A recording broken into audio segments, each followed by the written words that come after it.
In front of me is Samsung Galaxy A37 and today I would like to show you how you can turn on or turn off auto rotation.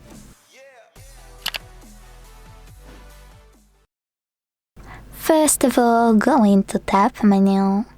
To do that, swipe down from the top right corner of your screen.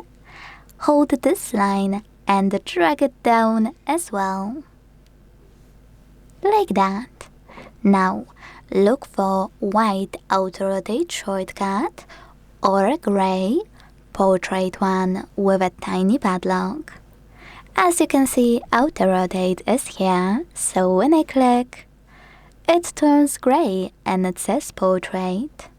That means that auto rotation is off. To turn it on, click on the portrait shortcut until it's switched to auto rotate. Thanks so much for watching. If you enjoyed this video, leave a like, comment and subscribe. Bye!